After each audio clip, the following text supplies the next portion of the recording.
ಕಾಂಗ್ರೆಸ್ ಸರ್ಕಾರಕ್ಕೆ 1 ವರ್ಷದ ಸಂಭ್ರಮ ಆಗಿದ್ದು ಪ್ರೆಸ್ ಕ್ಲಬ್ನಲ್ಲಿ ಸಿಎಂ ಸಿದ್ದರಾಮಯ್ಯ ಸುದ್ದಿಗೋಷ್ಠಿ ನಡೆಸ್ತಾ ಇದ್ದಾರೆ. ಸಿಎಂ ಮಾತನಾಡ್ತಾ ಇದ್ದಾರೆ.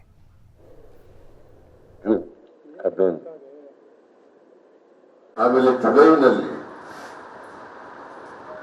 2 ಯೋಜನೆಗಳನ್ನು ಜಾರಿ ಕೊಟ್ಟು, ಒಂದು ಯೋಜನೆ ಅನ್ನಭಾಗ್ಯ ಯೋಜನೆ.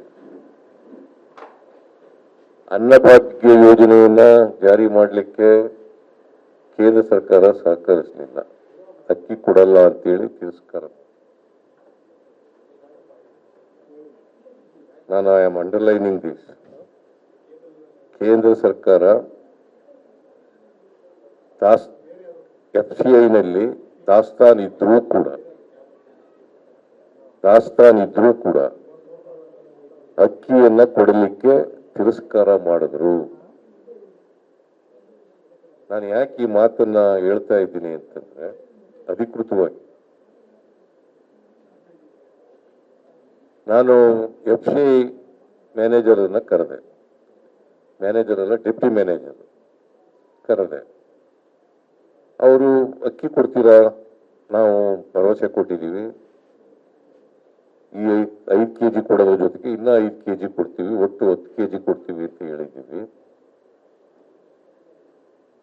ಅಂತ ಹೇಳಿದಾಗ ಅವರು ಒಪ್ಕೊಂಡ್ರು.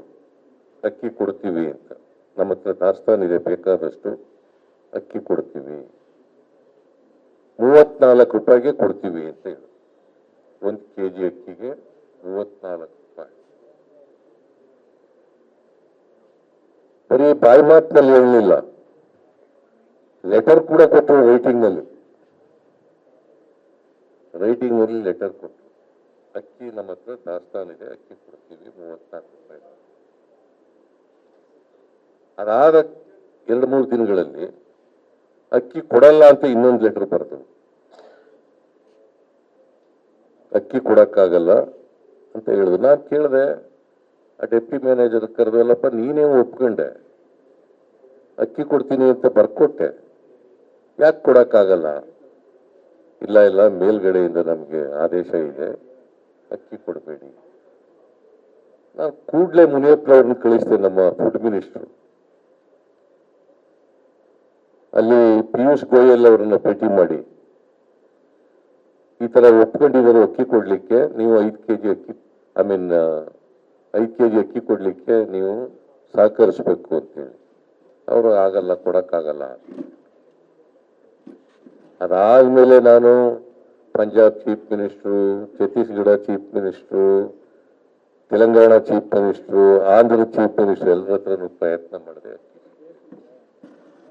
ಅದಕ್ಕೆ ಕ್ಯಾಬಿನೆಟ್ ನಲ್ಲಿ ತೀರ್ಮಾನ ಮಾಡೋದು, ಅಕ್ಕಿ ಬದಲಿಗೆ ಹಣ ಕೊಡೋಣ, ಅಂದ್ರೆ 34 ರೂಪಾಯಿನಂತೆ 5 kgಗೆ 170 ರೂಪಾಯಿ ಕೊಡೋದು ಅಂತೇಳಿ ತೀರ್ಮಾನ ಮಾಡಿ ಜುಲೈ ತಿಂಗಳಲ್ಲಿ ಅದನ್ನ ಜಾರಿ ಮಾಡ್ತಕ್ಕಂಥ ಕೆಲಸವನ್ನು ಮಾಡಿದೆ. ಜುಲೈ 2023. ಆಮೇಲೆ ಗುಲ್ಬರ್ಗದಲ್ಲಿ ಅದೇ ತಿಂಗಳು ಜುಲೈನಲ್ಲೇ ಗೃಹ ಜ್ಯೋತಿ ಯೋಜನೆಯನ್ನ ಜಾರಿ ಕೊಟ್ಟೆ.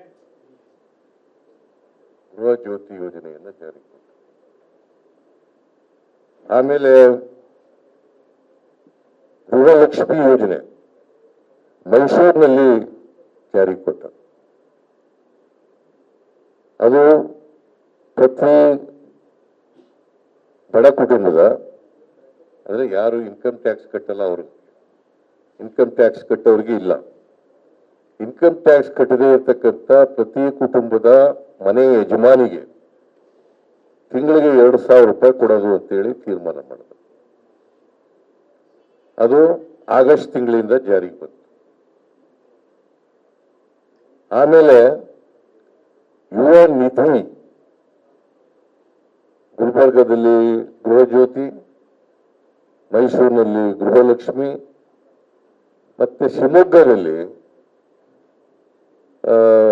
ವಿವೇಕಾನಂದರ ಜನ್ಮದಿನ ಅವತ್ತು ಅದನ್ನ ಜಾರಿ ಮಾಡಿದೆ. ಯಾಕಂತಂದ್ರೆ ನಾವು ಕೊಟ್ಟಿದ್ದಂತ ಭರವಸೆ 22-23ರಲ್ಲಿ ಯಾರು ಪಾಸ್ ಆಗಿದ್ದಾರೆ, 6 ತಿಂಗಳು ಯಾರಿಗೆ ಕೆಲಸ ಸಿಕ್ಕಿರಲ್ಲ ಅವರಿಗೆ 2 ವರ್ಷದವರೆಗೆ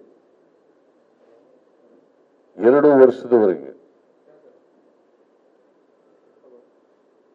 ಪ್ರತಿ ತಿಂಗಳು ನಿರುದ್ಯೋಗಿ ಪದವೀಧರರಿಗೆ, ಯಾವುದೇ ಪದವಿ ಮಾಡ್ಕೊಂಡಿರ್ಬೋದು, ಪದವೀಧರರಿಗೆ ತಿಂಗಳಿಗೆ 3,000 ರೂಪಾಯಿ ಕೊಡೋದು ಅಂತೇಳಿ ತೀರ್ಮಾನ ಮಾಡಿದ್ರು. ತಿಂಗಳಿಗೆ 3,000 ಕೊಡೋದು ಅಂತ ತೀರ್ಮಾನ ಮಾಡಿದ್ರು. ಅದು ಒಂದು ದೊಡ್ಡ ಸಭೆ ಮಾಡಿ ಶಿವಮೊಗ್ಗದಲ್ಲಿ ಅದನ್ನ ಜಾರಿ ಮಾಡ್ತಕ್ಕಂಥ ತೀರ್ಮಾನವನ್ನು ಮಾಡಿದ್ರು. ಸೊ ಹೀಗೆ ನಾವು ಅಧಿಕಾರಕ್ಕೆ ಬಂದ 9 ತಿಂಗಳ ಒಳಗಡೆ, ಎಲ್ಲ 5 ಗ್ಯಾರಂಟಿಗಳನ್ನು ಕೂಡ ಜಾರಿ ಮಾಡಿ 5 ಗ್ಯಾರಂಟಿಗಳನ್ನು ಕೂಡ ಜಾರಿ ಮಾಡಿದ್ದೀವಿ. ಬಹಳ ವಿಶೇಷ ಏನಪ್ಪಾ ಅಂತಂದ್ರೆ ಮಧ್ಯವರ್ತಿಗಳ ಹಾವಳಿ ಇಲ್ಲ.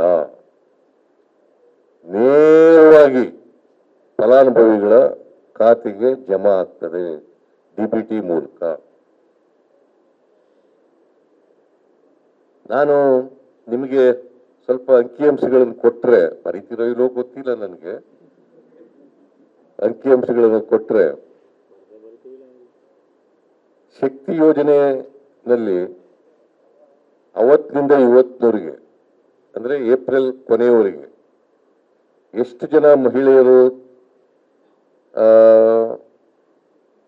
ಉಚಿತ ಪ್ರಯಾಣ ಮಾಡಿದ್ದಾರೆ ಅಂತಂದ್ರೆ 201 ಕೋಟಿ 32 ಲಕ್ಷ ಮಹಿಳೆಯರು ಏಪ್ರಿಲ್ ಕೊನೆಯವರೆಗೆ. ಈಗ ಇನ್ನೂ ಜಾಸ್ತಿ ಆಗಿದೆ. ಇದಕ್ಕೆ ನಾವು ಖರ್ಚು ಮಾಡಿರ್ತಕ್ಕಂಥ ಹಣ 4,857.95 ಕೋಟಿ. 4,857.95 ಕೋಟಿ.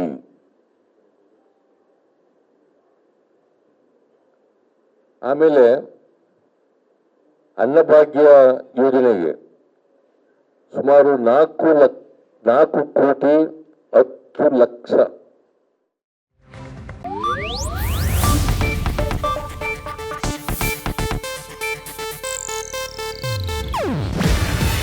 ಇದು ಏಷ್ಯಾನೆಟ್ ನ್ಯೂಸ್ ನೆಟ್ವರ್ಕ್ ಪ್ರಸ್ತುತಿ. ನೀವು ನೋಡ್ತಿದ್ದೀರಾ ಏಷ್ಯಾನೆಟ್ ಸುವರ್ಣ ನ್ಯೂಸ್.